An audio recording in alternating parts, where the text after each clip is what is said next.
অবশেষে কিনে ফেলাইছে। আলহামদুলিল্লাহ, আমি এখন যে বাইকটা চালাচ্ছি এই বাইকটা ছিল আমার ছোটবেলার স্বপ্ন। প্রতিটি পুরুষের বাইক একটি বিশাল পছন্দের জায়গা। যদিও আমি অনেকগুলো বাইক দেখেছিলাম, তার মধ্যে এই বাইকটা আমার বাজেট ফ্রেন্ডলি হয়েছে।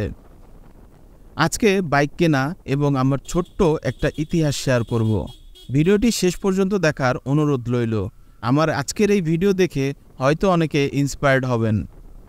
বাইক কেনাটা মোটামুটি হুট করেই হয়েছে, কাউকে ওভাবে জানাতে পারি নাই। এখন যাকে দেখতে পাচ্ছেন তিনি অপূর্ব, আর যে অপূর্ব। এই ভদ্রলোককে আমি কি পরিমাণে যে জ্বালাইছি, ইভেন এখন পর্যন্ত জ্বালাই। শাহাদাত ভাই একজন গুরু মানুষ, তাকেও কম জ্বালাই নেই, এখনো জ্বালাই। ভিডিও নিয়ে নিল এবং সবচেয়ে বড় কথা হচ্ছে বাইক কেনার উপলক্ষে আজকে আমরা বৃষ্টিতে ভিজে একটা খুবই সুন্দর এক্সপিরিয়েন্স। এখন আমরা চিন্তা করছি যে আসলে আজকে যেহেতু ভিজে গেছে, আজকে আর বাইকটা কিনা না হোক নাকি। বাইক ভিজে যাবে কিন্তু। হ্যাঁ, এবং আরেকজন সফল V2 ইউজার। হ্যাঁ, তুমি কি ইউজার? আমি বাই বাউন ভাই, আই লাভ সুজুকি। সকালে বৃষ্টি থাকার কারণে সেদিন রাস্তার কোনো স্টোরি রেকর্ড করতে পারি নাই। সবাই ভিজে পুড়ে আমরা চলে গেলাম আমার বন্ধুর রিকমেন্ডে পল্টনে। আমার বন্ধু নাজমুলকে আসতে বলেছিলাম, সাথে আরঙ্গকেও। বন্ধু আমারে বিভিন্ন লবিং করে 1000 টাকা কমালেও খুব বেশি লাভ হয় নাই। অঙ্কে কাঁচা হওয়ার কারণে 1000 টাকা বেশি দিয়েই কিনতে হয়েছিল।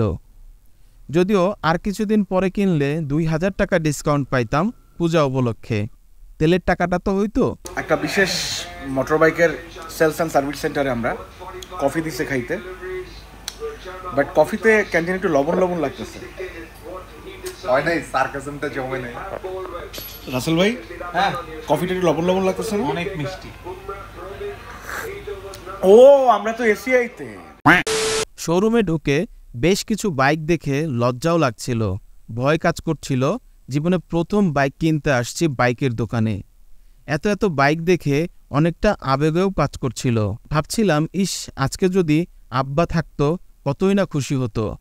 আমার বাবারও স্বপ্ন ছিল একটি বাইকের, কিন্তু পরিবারের চাপে সে কখনোই বাইক কিনতে পারে নাই। আজকে আমি যে বাইকটা কিনছি, তিনি যদি থাকতেন বেশ খুশি হতেন।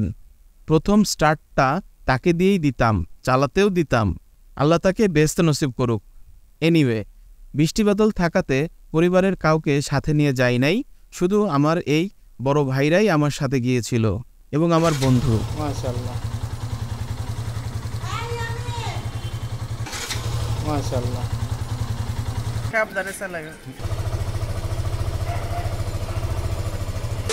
বাইক বা গাড়ি আছে এমন ভাই ব্রাদার বন্ধুর অভাব নাই, কিন্তু কখনো সাহস করে কারো কাছে চাইতাম না, কখনো বলতাম না, ভাই বাইকের চাবিটা দেন, একটা টান দেই।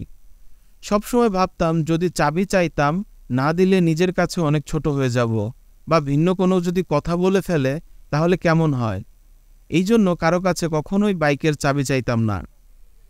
আমার বন্ধু নাজমুলের কাছেও একবার বাইক চেয়েছিলাম সাহস করে, কিন্তু সেদিন সে দেয় নাই। ভিতরে অনেক কষ্ট পাইছিলাম। সেই গল্পটা না হয় অন্য আরেকদিন বলবো। ঠিক আছে, আজকে যে কোন প্রবলেমটার কথা বলবো সেটা হচ্ছে কি, এই যে এদিকে যদি একটু আসেন আমি একটু দেখাই। সেটা হচ্ছে গিয়ে মাঝে মধ্যে এমন হবে যে গাড়ি ডানের দিকে ঘুরাইলে আপনার অটো পিক আপ মারা শুরু করবে। এইটা দেখে অনেকে বলবে যে ভাই গাড়ি তো নষ্ট, ভাই গাড়ির এই সমস্যা, ওই কেবল চেঞ্জ করে ফেলেন। কিছুই না, এইখানে দেখেন একটা কেবল আছে। এই কেবলটা কি হয়, অনেকে পাকনামি করে উপরে উঠে দেয় যে এটা নিচে পড়ে গেছে, আমরা এটাকে একটু উপরে উঠে দেয়। উপরে যখন উঠে দেয় তখন কেবলটা টান পড়ে থাকে, তখন গাড়িটা ঘুরাইলে মাথাটা টান লাগে, পিক আপ বাড়া শুরু হয়। সো যদি কখনো এরকম হয়, আপনি ভেবে নেবেন গাড়িতে কোনো প্রবলেম নেই, ওই কেবলটা সামনে নিচে পড়ে গেছে, ওইটাকে উপরে উঠে দিলে প্রবলেম সলভ। বেশ কিছুক্ষণ অপেক্ষা রুমে বসে থাকার পর বাইক রেডি করতে থাকে। রেডি করতে করতে আমরা এদিকে টাকা পয়সার কাজ শেষ করে টুকটাক কিছু ছবি তুলে বাহির হয়ে গেলাম। সবাইকে রাইড করার সুযোগ দিয়ে আমি বাইকে চড়ে বসলাম। আমার জীবনে আমি সব মিলে একটা বা দুইটা বাইক চালাইছি, তাও 2-4 মিনিটের জন্য।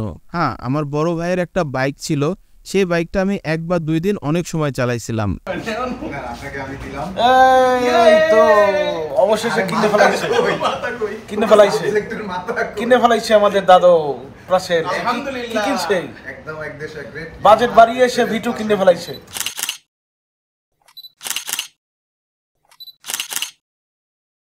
রাজারবাগ থেকে তেল নিব, পাম্পে যাচ্ছি। জীবনে দ্বিতীয়বার তেল নিতে পাম্পে যাচ্ছি, আলহামদুলিল্লাহ। মুক্তা বিরিয়ানিতে সেই খানাদানা খেলাম।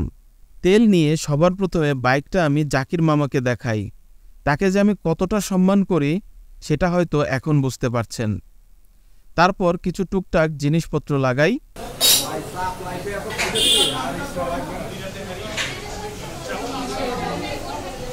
আজকে ভিডিও ফুটেজের সাথে হয়তো গল্পের বা কন্টেন্টের কন্টিনিউটি পাচ্ছেন না, কারণ সেই অনুযায়ী ভিডিও করতে পারি নাই। মোবারক ভাই, অপূর্ব ভাই, এই দুইজন আমার যতটুক মনে পড়ে নিজে ইচ্ছা থেকে আমাকে বলেছিল, ভাই এই নেন চাবি, বাইকটা একটা টান দিয়ে দেখেন। বাইক চালাতে পারলেও আমি সবসময় বলতাম, ভাই আমি ঠিক করে বাইক চালাতে পারি না। অপূর্ব ভাইয়ের বাইকে একদিন উঠে তো ভয়ে টান দেওয়ার সাহসই পাই নাই। বাইকের এত ওজন 142 কেজির মতো ছিল। এনিওয়ে, আলহামদুলিল্লাহ, আল্লাহ রাব্বুল আলামিনের কাছে কৃতজ্ঞতা। আমার আম্মু, শ্বশুর শাশুড়ি, বউ, বাচ্চা সবার প্রতি কৃতজ্ঞতা। আমার কলিগ, ভাই ব্রাদার সবার প্রতি কৃতজ্ঞতা। দোয়া করবেন আল্লাহ যাতে জানমালের হেফাজত করেন। দিন শেষে কেউ যদি আমার জন্য পায়ের পাতা পানিতে ভিজায়, আমি তার জন্য গলা পানি পর্যন্ত নামতে রাজি আছি। সো ভিডিওটি কেমন লাগলো আমি জানি না। এই ভিডিওটা ভিউ না আসলেও আমার কোনো সমস্যা নাই, ভিউ আসলেও কোনো সমস্যা নাই। এই ভিডিওটা আমার কাছে একটা অ্যাসেট, একটা সম্পদ। আমি যে কি পরিমাণে স্ট্রাগল করে, কি পরিমাণে লাঞ্ছনা বঞ্চনা হয়ে তারপর আমি এই বাইকটা কিনেছি, একমাত্র আমিই জানি। দোয়া করবেন সবাই আমার জন্য, যেন আমি বাইকটা সহি সালামত মতো চালাতে পারি, জানমালের হেফাজত যেন থাকে। দেখা হবে নতুন কোনো ভিডিওতে। আর বাইক রিলেটেড ভিডিও হয়তো দিব কিনা আমি জানি না, কিন্তু আমি চেষ্টা করব। আসসালামু আলাইকুম।